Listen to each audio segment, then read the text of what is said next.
Have you ever felt like life is just throwing everything it has at you? You know, those moments where it feels like you're being tested right to your absolute limit? Well, there's this incredibly comforting idea that in those very moments, someone powerful is not just watching, but is actively fighting for you. And that's exactly what we're diving into today, the Sovereign's Supplication. For this explainer, we're drawing on the incredible work compiled by Happy Akande, who has gathered these powerful insights for us. Okay, let's start with this single line. This is spoken by Jesus to Peter, and it's basically the anchor for our entire conversation. It's so much more than just a few nice words. It's a shield. It's a promise of security that is just profound.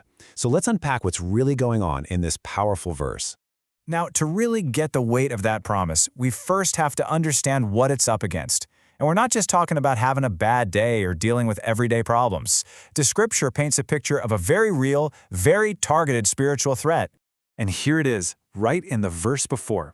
Jesus warns Peter, saying Satan has desired to have you, and then he uses this really jarring phrase, to sift you as wheat. Just picture that for a second.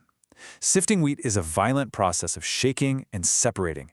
The goal is to find any little piece of worthless stuff, any weakness, and use it to tear you apart. So this sets up a huge tension. On one side, you have the adversary, whose goal is nothing less than total destruction, to possess and pulverize you. But on the other side, and this is absolutely crucial, there's a limit. The adversary has to ask for permission. He can desire to sift you, but he doesn't get the final say. The threat is real for sure, but it's operating on a leash held by a much higher power. And that leash, that ultimate defense, well, that brings us right to the turning point of this whole story. Because while the threat is real, the response is infinitely more powerful. This is the pivot. Right after laying out the danger, Jesus counters with this game-changing phrase, "But I have prayed for thee." That one word, "but," changes everything. It's the immediate, decisive answer. The trial hasn't even properly begun, but the victory is already being secured by this powerful prayer. And let's just think for a second about what kind of prayer this is.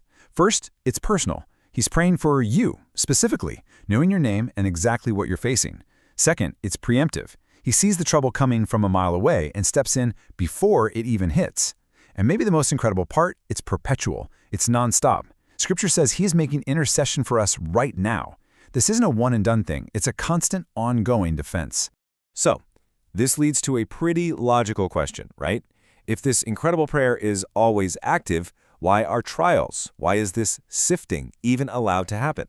Well, the answer shows us there's a much deeper purpose at play. So yeah, why go through the fire if your faith is already protected? Why not just get a free pass to avoid the trial altogether? It's because the ultimate goal here isn't just about protection, it's about preparation.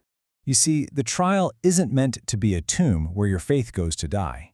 It's actually a tool, used by a master craftsman to shape you. The prayer isn't that we get to skip the furnace, but that our faith won't fail while we're standing right in the middle of it. So it's this amazing, transformative process. First comes the sifting, the test itself. But because of his prayer, our faith is preserved. Then, through that very same process, we're strengthened and refined. And what's the point of all that? Service. Just like Jesus told Peter, after you get through this, you're going to be able to strengthen thy brethren. Our trials actually equip us to help other people get through theirs. All of this leads to the absolute, unbreakable security we have in this promise. We aren't just being protected from a distance. No, we're being accompanied by a constant advocate. So what exactly is an advocate in this sense? Well, it's someone who is always there, someone who will correct us when we mess up for our own good, but who never abandons their post as our defender. Our well-being is his constant #1 concern.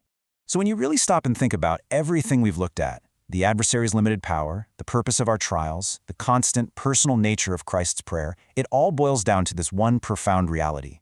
If the Son of God himself is actively on your side, pleading for you, then who or what could possibly stand a chance against you?